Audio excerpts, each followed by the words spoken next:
masalah zikir yang sesuai dengan tuntunan Nabi Shallallahu Alaihi Wasallam, dan masalah-masalah yang lain. Ini kalau bergaulnya sama teman-teman yang baik. Jadi sekali lagi ingat hadirin sekalian rahimanillah wa iyyakum, hati-hati dalam bergaul. Apalagi syaitan itu pintar. Syaitan itu menggoda kita itu pelan-pelan. Oleh karena itu, marilah kita pahami benar-benar bahwa teman itu akan menarik kita. Ulama kita mengatakan sahabat itu akan menarik sahabatnya. Kalau baik maka baik, kalau buruk maka buruk. Carilah sahabat-sahabat yang mengingatkan kita kepada Allah. Carilah sahabat-sahabat yang mengingatkan kita untuk sholat. Lagi jalan, kita sholat dulu yuk. Subhanallah. Begitu tuh nggak selama ini? Kan begitu lagi jalan bareng, ingat dengar azan, ajak sholat. Itu teman-teman yang seperti apa harus kita cari. Ajak berzikir, ajak mengaji, ajak melakukan kegiatan-kegiatan sosial, kunjungan kepada panti-panti asuhan.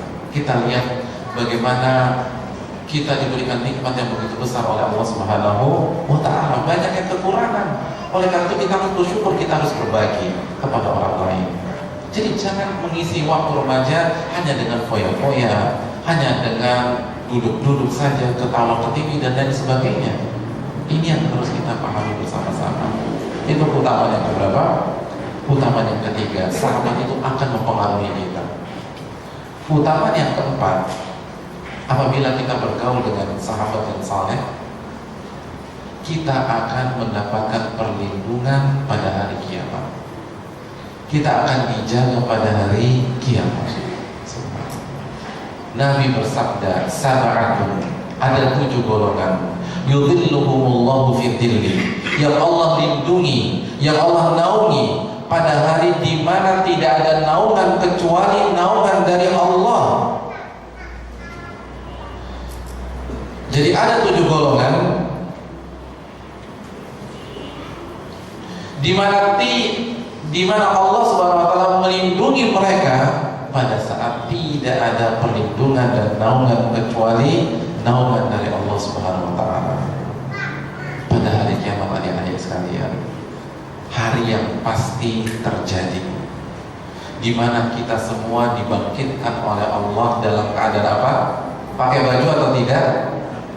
Tidak pakai baju sama sekali. Tidak pakai sendal atau sepatu. Dalam keadaan tidak disunat dan tidak membawa bekal apapun juga. Nabi bersabda, yuhsyarun nasu yaumal qiyamati hufatan uratan ghurlan buhma. Pada hari kiamat nanti, setiap kita akan dibangkitkan oleh Allah dalam keadaan telanjang bulat, tidak memakai sendal atau sepatu, tidak dalam keadaan disunat, dan tidak bawa bekal. Subhanallah. Kalau kita ngaji masih bawa bekal, subhanallah. Ada yang bawa teh, ada yang bawa jus, kan begitu. Kalau hari kiamat tidak ada yang bawa apa-apa, dan panasnya luar biasa. Adik-adik sekalian, matahari ada berapa jauh dari kita? Hanya ada 1 mil dari kita. Bahkan ada orang yang matahari itu sejengkal dari ubun-ubunnya. Subhanallah.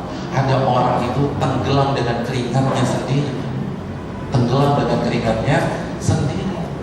Dan pada saat itu orang tua kita, ayah ibu kita, papa mama kita, tidak ada yang mau mendekati kita.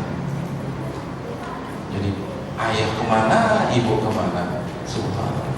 Sahabat kita tidak ada yang mau tahu dengan kita kecuali orang-orang yang bertakwa.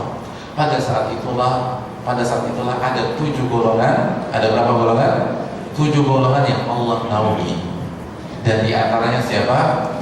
Kata Nabi, warajulan, 2 orang, tahabba fillah, mereka saling mencintai karena Allah. Ingat, saling mencintai karena Allah, bukan saling mencintai, saling bergaul karena persamaan hobi, karena sama-sama mengidolakan seorang artis, tidak. Karena sama-sama punya mata pelajaran kesukaan yang sama, tidak. Mereka sama-sama apa? Mencintai karena siapa? Karena Allah. bukan karena rumahnya dekat, bukan karena sama-sama suka matematik, bukan sama-sama benci matematik, komunitas membenci matematik. Ada itu dulu gitu. Kan begitu sama-sama matematiknya merah buat komunitas. Biar kalau dapat merah-merahnya bareng-bareng, kan begitu. Ada juga komunitas fans club, kan begitu. Ada yang gemar bola buat fans club Manchester United. Bukan karena itu, namun orang yang saling mencintai, saling cocok karena Allah Subhanahu wa ta'ala. Ijtama'a alaihi wa tafarraqa alaihi. Mereka kalau bertemu, itu bertemu karena Allah. Dan ketika mereka berpisah tetap dalam keadaan saling mencintai karena Allah. Inilah orang yang akan mendapatkan naungan, dipayungi oleh Allah Subhanahu wa ta'ala. Coba bayangkan, matahari yang jauhnya jutaan kilometer saja, jutaan mil saja, itu bisa membuat kita terbakar pada saat ini. Jadi kalau misalnya kita berjemur terus jam 12 siang kulit kita terbakar, bagaimana kalau matahari jaraknya hanya 1 mil dari kepala kita, jaraknya hanya 1 jengkal saja dari kepala kita, panasnya bagaimana? Itu langsung matang hadirin sekalian, bukan kebakar lagi. Pada saat itulah kita mengharapkan perlindungan dari Allah Subhanahu wa ta'ala. Jadi inilah keutamaan jika kita bersahabat dengan siapa? Orang yang bertakwa. Ingat, seprima-prima kita, seaktif-aktif kita, kita akan meninggal dunia. Kita akan apa aja sekalian? Meninggal dunia. Dan tidak ada yang jamin kita meninggal ketika tua. Ada yang tahu kapan tanggal meninggalnya? Kayaknya saya 20 tahun lagi Pak Ustaz. Tidak. Setiap kita tidak ada yang tahu. Bisa jadi kita lebih dulu daripada orang tua kita. Mungkin apa tidak? Mungkin. Sepupu saya meninggal kena serangan jantung saat kelas 2 SMA. Di sekolahnya dengan baju seragamnya, meninggal jatuh dari tangga. Kelas 2 SMA. Jadi siapa yang jamin kita akan tua? Jadi jangan berpikir masa muda itu senang-senang dulu nggak Pak Ustaz, nanti tobatnya ketika pensiun. Sebenarnya siapa yang jamin kita masih hidup di usia 55 tahun, usia 44 tahun? Justru sebaliknya, kita maksimalkan kesempatan yang ada. Inilah beberapa keutamaan apabila kita bergaul dengan sahabat yang saleh. Sahabat yang saleh. Ingat, kita semua akan dibangkitkan pada hari kiamat, dan pada saat itu Allah akan menaungi orang-orang yang saling mencintai karena Allah. Ya, saya rasa cukup sampai di sini, dan materi saya rasa cukup, dan kita akan buka sesi tanya jawab. Kita akan buka sesi diskusi. Wassalamualaikum Muhammad. Barang siapa ingin bertanya, ingin memberikan masukan atau ingin berbagi, saya beri kesempatan baik langsung maupun dengan kertas. Kalau mau langsung bicara silakan. Ini sesi diskusi. Saya mau ingin bertanya. Iya. Ini angkatan berapa nih Pak? Remaja tahun berapa? Kita mewakili wakil. Apakah solusi untuk memondokkan anak di pesantren itu baik apa? Oh, langsung tidak. Siapa saja yang bilang tidak? Saya juga. Iya, terima kasih dan jazakallahu khair. Ini remaja angkatan berapa? 45. Subhanallah. Angkatan 45. Pak siapa? Pak Feli, jazakallahu khair. Iya. Yang harus kita pahami bahwa setiap orang tua bertanggung jawab untuk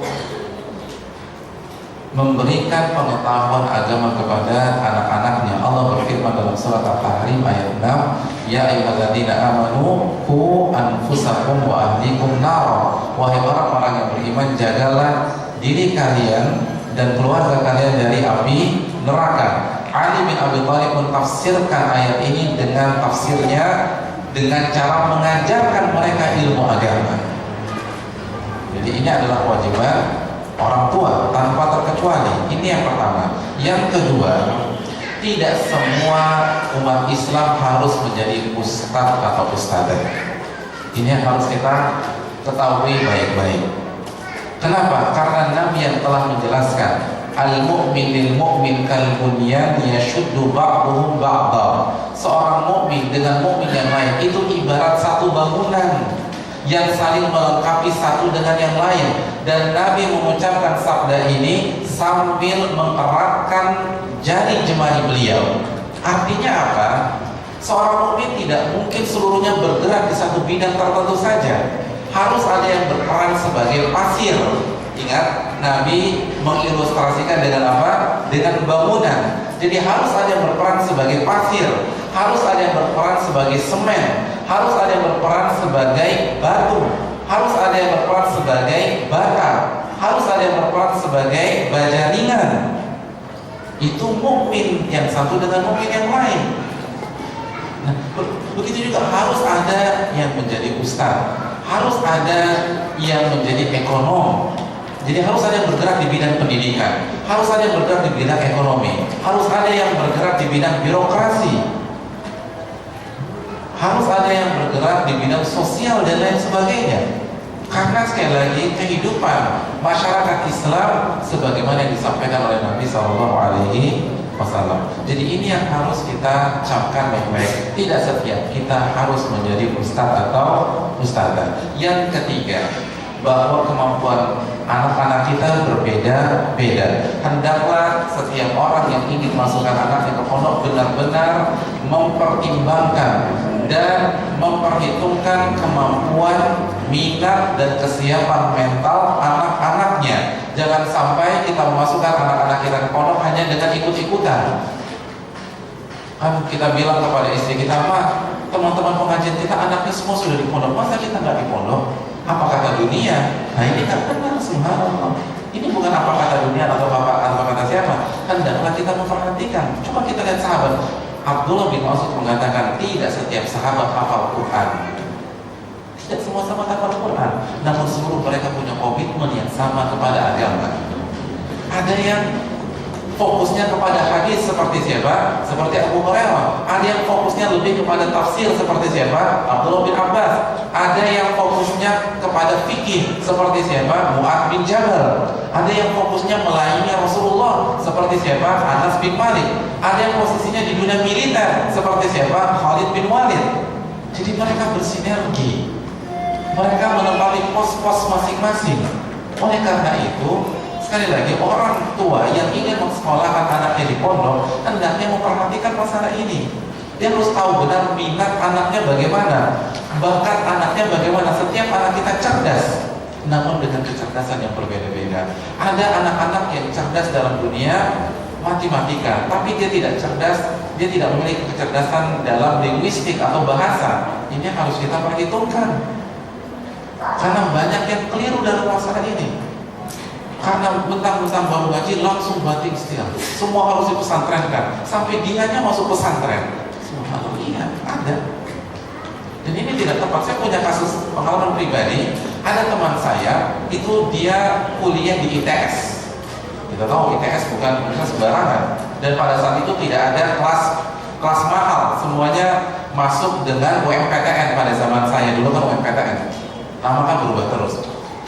Dia ketika dia ngaji, dia langsung banting setir masuk pondok pesantren. Akhirnya menjadi teman sekelas saya.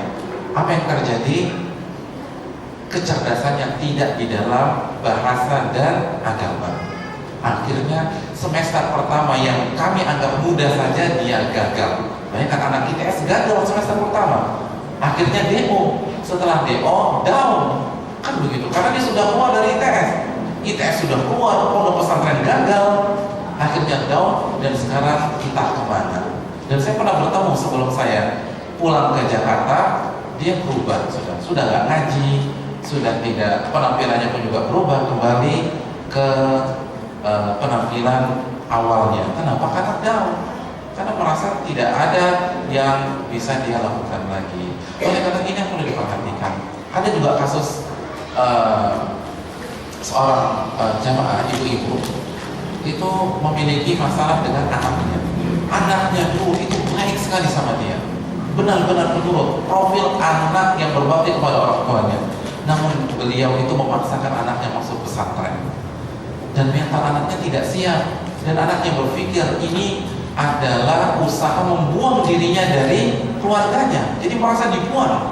Semenjak saat itu anaknya sangat sulit diatur, dan subhanallah sengaja mencari permusuhan dengan orang tuanya, khususnya ibunya, yang ia anggap telah membuang dia kemana? Ke pondok pesantren. Ibunya suruh ke kanan, dia ke kiri. Ibunya suruh ke atas, dia tiarap. Pokoknya ibunya bilang A, dia akan cari B. Ibunya bilang B, dia milih A. Pokoknya yang penting ibu marah. Sampai dia mentato badannya dengan tato yang yang selama-lamanya, yang benar-benar dilukis, tato yang permanen. Sengaja ditato. Apa tujuan ditato? Agar ibu marah. Itu tujuan dia bertato, agar ibu marah sama dia. Karena dia tahu ibunya sudah belajar agama, dan itu adalah sebuah perbuatan yang haram. Sengaja dia tato tubuhnya agar ibu marah sama-sama. Ini pembalasan. Karena sangat sakit hati saat dibuang ke pondok pesantren. Dan ini adalah kasus yang nyata pada saat ini. Oleh karena itu, hendaklah kita berpikir sesuai dengan kondisi yang ada di anak-anak kita. Kalau anak kita punya bakat di dalam ilmu agama, hafalannya kuat, terus sekali lagi kecerdasan bahasanya bagus, karena agama tidak bisa dipisahkan dengan bahasa Arab, maka dukung dia semaksimal mungkin dengan masukkan pondok pesantren. Itu juga dengan catatan mentalnya siap, karena sekali di pondok pesantren, pengawasan di pondok pesantren berbeda dengan pengawasan orang tua. Ini tidak bisa dipungkiri. Kenapa? Karena beda. Apabila yang mengawasinya orang yang melahirkannya dengan seorang guru yang tidak pernah melahirkannya, ini tidak bisa disamakan. Oleh karena itu di pondok pesantren sangat bertumbuh dengan kesadaran seorang anak untuk belajar. Kalau anak sadar belajar akan maksimal. Namun kalau dia merasa dibuang, dia merasa dijauhi, dia merasa disisihkan, maka dia akan membuat orang tuanya kecewa dengan ketidakbelajarannya. Allah ini yang harus kita perhatikan. Jadi apabila cocok untuk dimasukkan pondok pesantren, mentalnya siap, punya potensi ke arah sana, masukkan pondok pesantren. Tapi kalau memang bakatnya bukan di sana, mentalnya belum siap, jangan dipaksakan untuk masuk ke pondok pesantren. Kita berbuat zalim kepada anak-anak kita, karena sekali lagi kita bertanggung jawab mendidiknya, bukan orang lain. Oleh karena itu jangan kita lempar tanggung jawab dengan cara seperti itu, kecuali kalau anak siap. Kecuali kalau anak itu siap, maka berilah pengertian dengan baik. Alhamdulillah. Memang harus dipikirkan dengan seksama. Allah Ta'ala bersama.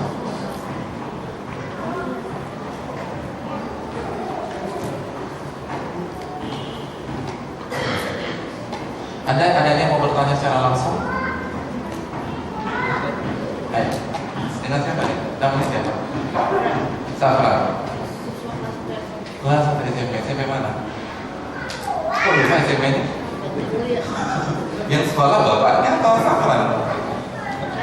Oh iya, SMP mana? Oh, Bakti Maulana. Ya.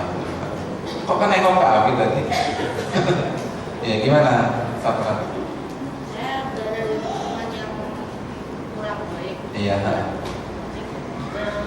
Jika saya tidak mengikuti teman saya yang tidak baik itu, saya suka dikucilkan dan Contohnya apa? dimusuhi, dicuekin. Iya. Semua teman begitu?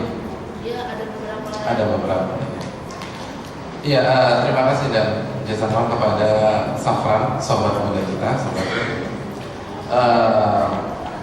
Dia bertanya, yang putri-putri dengar ya pertanyaannya? Tidak ya.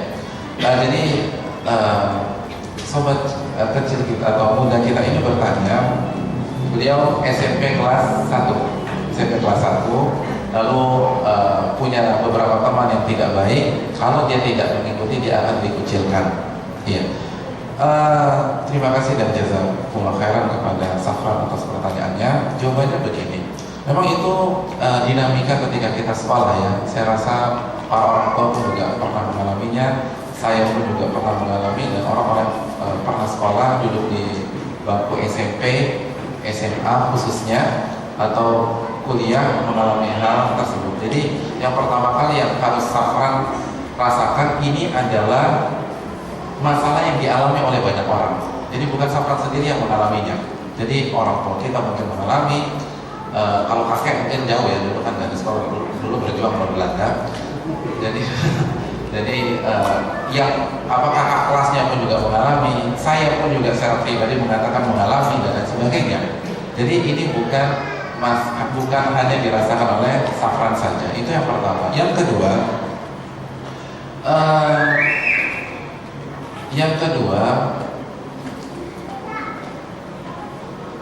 perlunya ketegasan dalam bersikap. Kita harus berani mengatakan tidak kepada teman kita jika itu bertentangan dengan agama, jika itu bertentangan dengan prinsip kita. Jadi berani mengatakan tidak. Kenapa demikian? Karena kalau kita hanya mengikuti arus mereka, kita tidak akan keluar dari kubangan sana.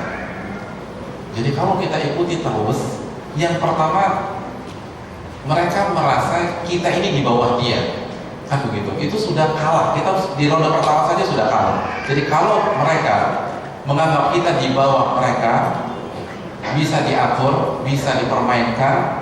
Pokoknya kalau Safran gampang, boikot aja dia, kucilkan aja, nanti dia ikutin kita juga kok. Jadi kita tidak akan keluar dari problem yang satu ini, karena dia sudah tahu cara menaklukkan kita. Pokoknya kita kucilkan, dia tidak bisa berkutik. Jadi kita akan terus berada di kubangan yang sama, tidak akan selesai. Itu bisa sampai kelas 2, kelas 3 dan seterusnya.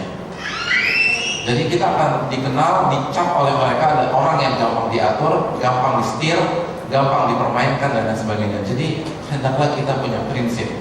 Dan setiap orang besar dia akan punya prinsip. Dia yang mengatur lingkungan, bukan lingkungan yang mengatur dia. Jadi sekali lagi katakan, beranilah mengatakan tidak atau bersikap tegaslah dengan mereka. Itu yang kedua. Yang ketiga, bersikap tegas bukan berarti kasar. Bersikap tegas bukan berarti melecehkan. Namun kita bisa mengatakan tidak dengan tersenyum. Kita bisa mengatakan tidak dengan hikmah atau bijaksana. Jadi sekali lagi, bukan berarti kasar, bukan berarti pakai kekerasan, tetapi tegaslah dengan penuh kesantunan dan kewibawaan. Itu yang ketiga. Yang keempat, kita harus yakin bahwa bumi Allah itu luas. Kalau kita dikucilkan oleh sebagian komunitas, insya Allah kita akan diterima di komunitas lain. Justru sebaliknya, bergaul dengan orang seperti itu tidak ada gunanya kalau mereka tidak mau berubah. Jadi sekali lagi, teman Safran bukan hanya itu saja, cuma hanya saja kita belum mencoba. Dan biasanya manusia itu malas mencoba hal-hal yang baru, kan begitu ya? Iya apa tidak? Sebagaimana enak nggak pindah sekolah? Ya enak kan? Banyak anak-anak itu malas pindah sekolah. Kenapa? Karena dia harus meninggalkan komunitas lamanya, teman-teman lamanya, dan beradaptasi lagi dengan teman-teman baru. Dan biasanya kita tidak suka proses adaptasi. Iya apa tidak? Iya. Nah, tapi kadang-kadang harus kita coba kalau memang teman-teman lama kita itu buruk. Jadi kalau misalnya berani katakan tidak, kalau dia tinggalkan kita, sekali lagi tidak ada ruginya ditinggalkan oleh teman-teman yang tipenya seperti itu. Ingat keutamaan yang pertama, bergaul dengan orang yang tidak soleh itu pasti akan pecah, pasti akan berantem. Tinggal nunggu waktunya kapan. Kalau di dunia tetap solid, pecahnya di hari kiamat, pecahnya di akhirat. Karena Allah berfirman dalam surat apa tadi? Ada yang ingat tidak? Ada? Masya Allah, surat Az-Zukhruf ayat 67. Masya Allah. Jadi Allah mengatakan orang yang berteman, bersahabat, saling mencintai, pada hari kiamat akan berantem, akan bermusuhan, kecuali orang-orang yang bertakwa. Jadi buat apa mempertahankan pertemanan dan persahabatan yang pada akhirnya pecah juga? Jadi kalau teman-teman kita seperti itu, tinggal nunggu waktu saja kapan pecahnya, kapan berantemnya, dan kita harus siap. Jadi sekali lagi, harus berani mengatakan tidak. Dan kalau kita berani bersikap dengan mereka, mereka akan menghormati kita. Mereka akan menghormati kita. Karena fitrah manusia akan hormat kepada orang yang punya sikap. Justru kalau yang iya saja itu diinjak-injak oleh masyarakat. Jadi beranilah mengatakan tidak. Dan ini pembelajaran. Jadi nikmati, punya teman seperti itu dinikmati. Karena ini adalah proses pembelajaran sebelum nanti kita terjun, ketika kan kita hidup kan tidak, insya Allah tidak hanya SMP saja. Kita akan naik ke SMA, akan naik ke kuliah, lalu kita akan bekerja dan bergaul di masyarakat. Kalau kita sudah terbiasa punya sikap tegas semenjak SMP, semenjak SD, maka kita akan mudah bersikap tegas ketika SMA atau kuliah. Kan begitu. Tapi nanti berantem Pak Ustaz. Ya berantem 1-2 kali laki-laki biasa. Nabi mengatakan man qutila duna mali fa huwa syahid. Barang siapa terbunuh karena mempertahankan agama dan itunya maka dia mati syahid. Serem banget kan begitu. Maksud saya begini, enggak disuruh main bunuh-bunuhan tidak. Tapi terkadang kita harus bersikap tegas walaupun akhirnya larinya ke fisik. Tapi sekali lagi 1-2 kali berantem anak laki-laki itu biasa. Dan kalau alasannya tegas nggak ada masalah sama sekali. Kalau alasannya tegas nggak ada masalah. Tapi dengan itu orang tahu kita punya prinsip. Orang tahu kita punya prinsip. Dan saya tidak mengajarkan berantem, tidak. Tapi berantem itu bukan terserah 100%. Kalau memang kita didesak, Islam mengajar kita bertahan, mempertahankan diri kita, kan begitu ya. Dan ini jelas dengan sabda Nabi SAW. Jadi oleh karena itu pertahankan prinsip kita dan bersikap santunlah tetap kepada mereka. Sekali lagi kita tidak memboikot mereka, kita tidak mengucilkan mereka, mengucilkan. Jadi kalau ketemu tetap sapa, tetap kasih salam.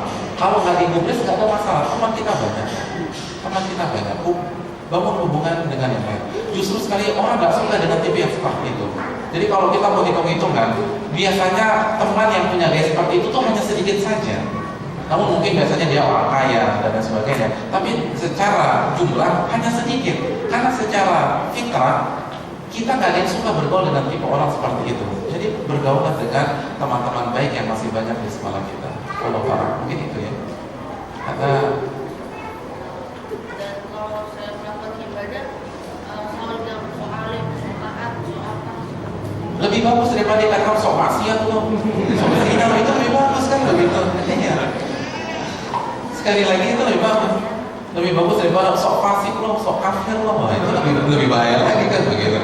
Jadi sekali lagi sok alim itu nggak ada masalah. Sekali lagi gini, tadi siapa?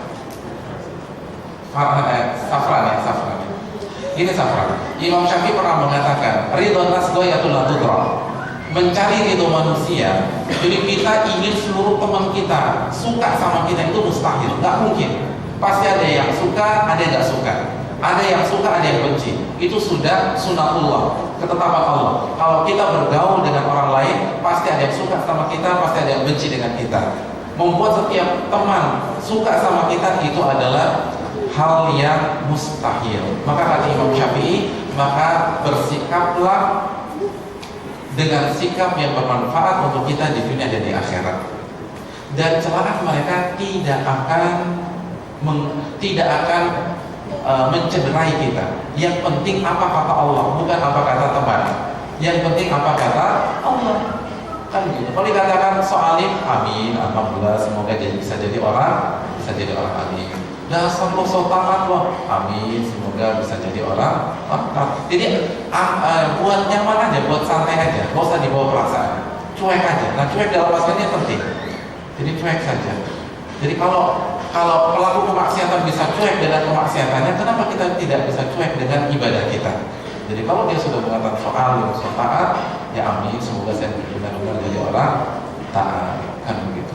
Dan celaan mereka tidak akan mengganggu kita kalau kita bisa menyikapi. Jadi tidak akan memudaratkan kita, tidak akan mencederai kita, membinasakan kita, menjatuhkan kita. Yang penting apa kata Allah, bukan apa kata teman. Yang repot kalau Allah yang sudah menyindir kita. Kamu kalau teman biasa saja. Namun itu tadi tetap bergaul dengan mereka dengan akhlak yang mulia. Jadi kita tidak cari musuh. Tapi kalau orang memusuhi kita, kita siap bertahan begitu loh. Jadi ini yang perlu diperhatikan. Ada lagi? Sudah. Ya. Dan komunikasikan dengan orang tua, ajak bicara apa begitu. Ini penting. Biar dapat masukan, biar dapat pengalaman dan sebagainya. Nah, kalau ada masalah lagi bisa ditanyakan ke kajian-kajian. Ada pertanyaan? Yang remaja putri ada pertanyaan langsung tidak? Kayaknya lebih enak langsung ya, lebih hidup.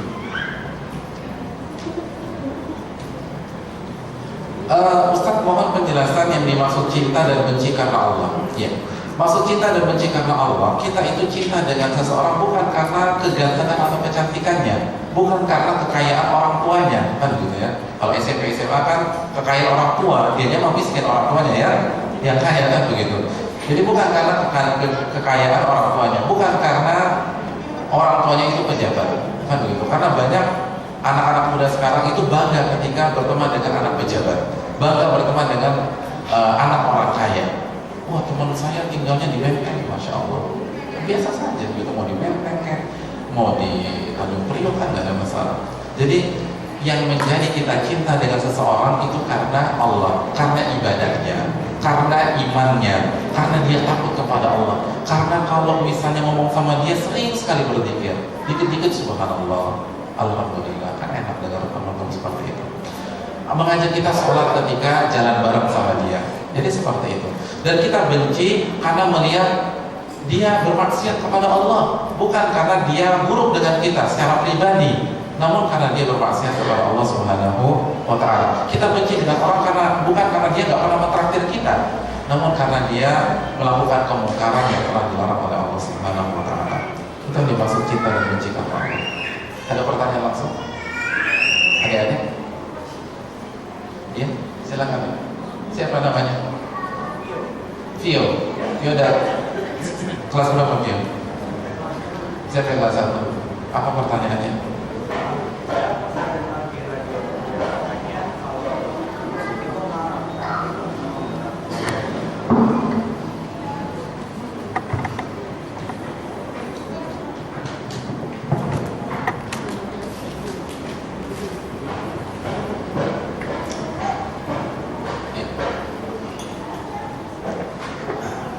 Pertanyaannya jadinya kan saya pernah dengar di radio Roja itu katanya musik itu haram. Jadi kalau misalnya kita itu les musik itu haram apa enggak? Iya, terima kasih dan jazakumullah kepada Vio atas pertanyaannya. Pertanyaan yang menarik. Hadirin sekalian rahimanillah wa iyyakum, halal dan haram itu adalah hak Allah dan Rasulnya.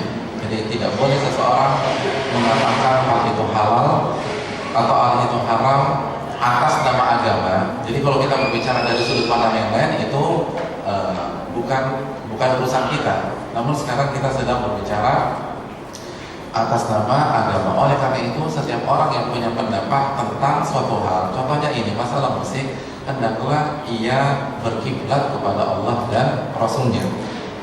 Jangan mengatakan pendapat saya haram, itu pendapat Anda, belum tentu pendapat yang lain. Jangan juga mengatakan pendapat saya halal.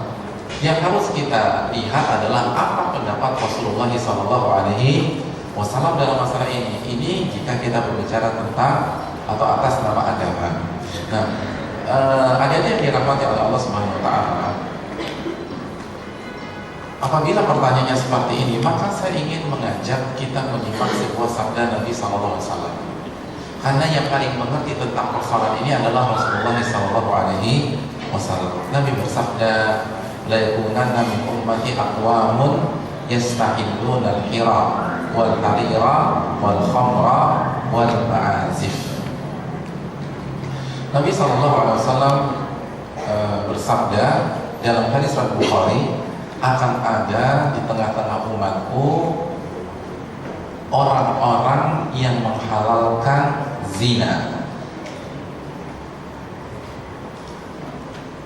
khamr atau minuman keras. Yang ketiga, sutra bagi laki-laki. Dan yang keempat, alat-alat musik. Saya ingin bertanya, zina itu halal apa haram? Boleh nggak kita berzina adik-adik? Nggak boleh. Boleh nggak minum minuman keras, minum bir? Tidak boleh. Nah, yang menariknya alat musik itu disamakan dengan zina, khamr, minuman keras, dan sutra bagi laki-laki yang juga hukumnya haram. Maka kesimpulannya apa? Kesimpulannya boleh atau tidak? Tidak boleh. Tanpa ingin atau tanpa mengurangi rasa hormat kita kepada seluruh kaum muslimin. Namun ini sabda Nabi dan tidak ada paksaan di dalam agama. Namun kalau kita mau tanya pendapat Nabi tentang masalah ini, maka itu jawabannya. Dan apabila kita ingin mendengar penjelasan para ulama, ini para ulama yang bukan orang yang bergerak di bidang lain. Kan kita bicara masalah agama ya, tidak ada satupun ulama yang menghalalkannya kecuali Ibnu Hazm dan Al-Imam Ghazali. Itu pun keliru kata para ulama, karena telah ada kesepakatan bahwa tidak diperbolehkan, lintas mazhab mengharamkan. Dan ada di sekarang coba deh kita renungkan, kira-kira ada tidak dalam sejarah orang yang bisa menyeimbangkan antara musik dengan Al-Quran? Kata para ulama tidak ada. Kita harus memilih, mau pilih opsi yang pertama atau memilih opsi yang kedua. Dan Allah berfirman, ala bidzikrillahi tatma'innul qulub, dan hanya berzikir kepada Allah lah hati itu akan menjadi tenang. Hati menjadi tenang. Oleh karena itu, ketenangan bukan dengan cara seperti itu, namun ketenangan adalah dengan berzikir kepada Allah Subhanahu wa ta'ala. Dan seseorang pada kenyataannya harus memilih, apakah dia memilih Al-Quran atau dia memilih opsi yang pertama tersebut. Dan saya tahu sekali hal ini sangat berat, khususnya bagi generasi muda, khususnya bagi remaja.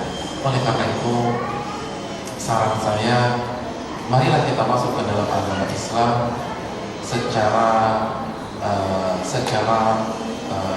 menyeluruh. Ketika Allah mengatakan ya ayyuhalladzina amanu udkhulu fi silmi kafah, masuklah ke dalam agama Islam secara totalitas, namun pelan-pelan, bertahap. Jadi sekali lagi pelan-pelan dalam kembali kepada Islam. Jangan secara sporadis. Perubahan yang mendadak itu biasanya tidak baik. Jadi oleh karena itu, hendaklah kita pelan-pelan, kita mulai kurangi secara pelan-pelan, karena memang sulit hidup tanpa musik sekarang. Di mana-mana ada musik. Jadi bertakwalah kepada Allah semampu kita. Allah Ta'ala bisa. Ya.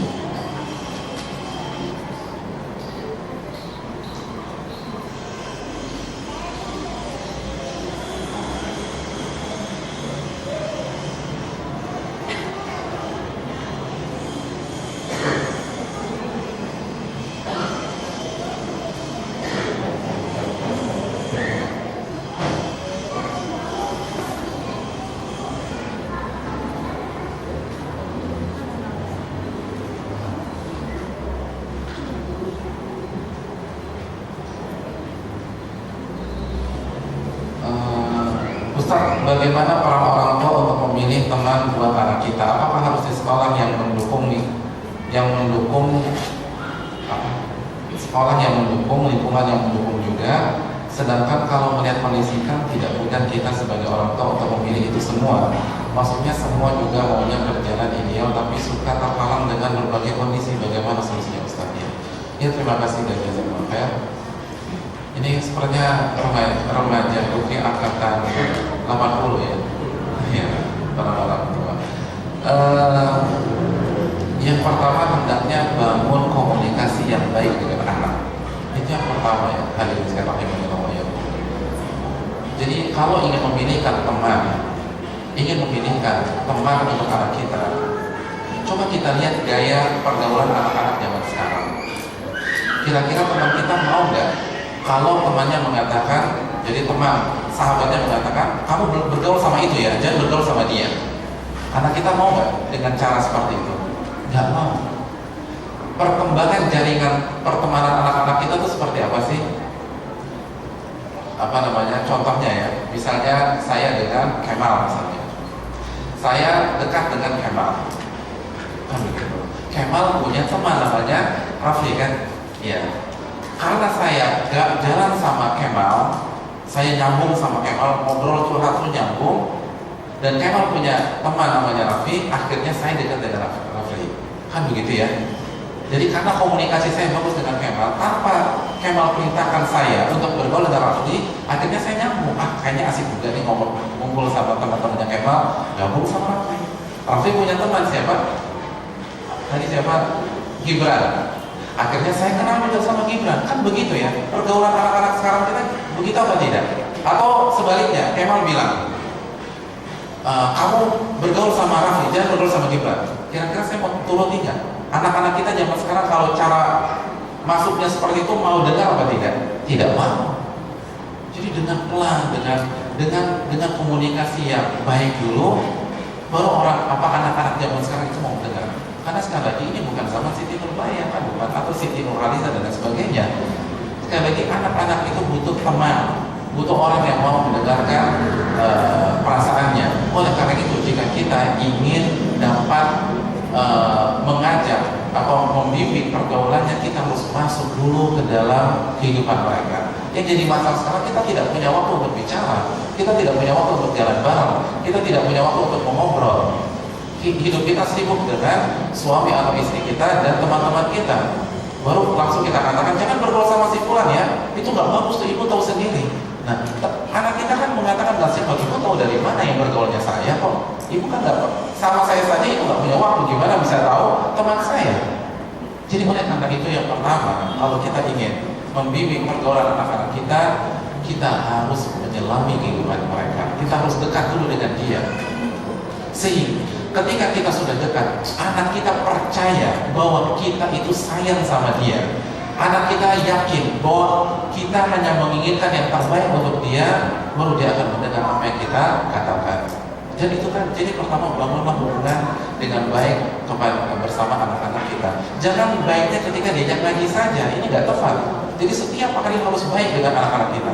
Dan baik itu bukan hanya memberikan atau memasakkan sarapan atau menyetrika bajunya. Bangun komunikasi yang hangat dengan anak-anak kita. Itu yang pertama. Yang kedua, setelah komunikasi yang hangat, kita coba atur dengan teman-teman pengajian kita, anak-anak yang sudah belajar, yang sudah coba kita pertemukan dengan anak-anak kita senatural mungkin. Jangan dipaksa. Setiap kita tidak ada yang suka dipaksa. Kita saja sebagai orang tua, kalau dipaksa untuk berteman dengan seseorang kita tidak mau, apalagi anak-anak kita. Jadi biarkan mereka tumbuh dengan alami, tapi itu tadi diperkenalkan dan lain sebagainya. Buat komunitas kecil-kecilan, jalan bareng jamaah sekalian, ini penting. Jadi sekali lagi, antum yang sudah ngaji atau punya, jadi bangun hubungan persahabatan dengan bapak-bapak yang sudah ngaji atau ibu yang sudah ngaji. Lalu ketika ada weekend, ada liburan akhir pekan atau liburan sekolah, itu jalan bareng ke puncak misalnya. Tapi khusus yang sudah ngaji, dan biarkan anak-anak kita bergaul dengan anak-anak mereka. Jadi ini penting. Jadi jalan bareng itu penting. Kalau perlu ajak seorang ustadz yang kira-kira bisa masuk ke anak-anak remaja kita. Lalu sekali lagi misalnya dibuat tausiah, tetapi jangan formal, sharing saja lah. Sharing apa, ngobrol bagaimana masalah di sekolah, bagaimana soal pergaulan, dan itu sangat membekas. Apa ada permainannya, ada main futsalnya, ada yang main ininya, dan seterusnya. Jadi ini penting perlu dilakukan. Yang jadi masalah hubungan kita hanya sekedar pengajian saja. Jadi bangun seperti itu. Jadi rihlah bareng atau rekreasi bareng, jalan bareng, agar anak-anak kita bisa berkumpul juga dengan yang lain. Allahu a'lam. Nah, jadi secara halus, secara lembut dan dibuka pikirannya. Anak-anak kita cerdas dan perlakukan dia seperti orang yang cerdas. Jelaskan secara pelan-pelan dan tidak ada kesamaan. Untuk pergaulan antara remaja dan itu gimana? Kalau lagi sinetron segala macam itu kan kayak pacaran, itu kan udah gimana gitu? Mohon penjelasannya Ustaz. Itu panjang sekali ya. Mungkin butuh Tapi penting loh Ustaz. penting, perlu pembahasan khusus. Justru kalau tidak tuntas bisa disalahpahami. Mungkin bisa diangkat materi itu di kesempatan lain atau ustaz-ustaz yang lain. Itu butuh kajian khusus bagaimana Islam mengatur hubungan antara laki-laki dan wanita. Islam tidak melarang, tapi Islam mengatur. Ya. Yang putri ada yang pertanyaan? Pertanyaan langsung. Ayo silakan. Namanya siapa itu? Hah? Mic-nya di mana?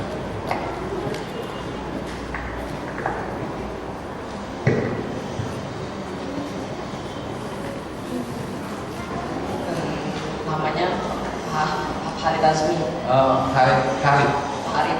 Farid ya. Gimana Pak Farid? Kan Kelas berapa? kelas 2 SMP. Kelas SMP. Sekarang mana? SMP itu aja boarding school. Iya. Silakan. Kan saya di sekolah saya kan lagi banyak masalah kan saya sering TT kapan sering TT gitu saya terus bagaimana solusinya saya terima kasih saya Jadi Farid banyak masalah di sekolah. Oh sering diledek. Iya terima kasih. Iya terima kasih kepada Akh Farid atas pertanyaannya. Yang pertama, sebagaimana yang telah kita jelaskan,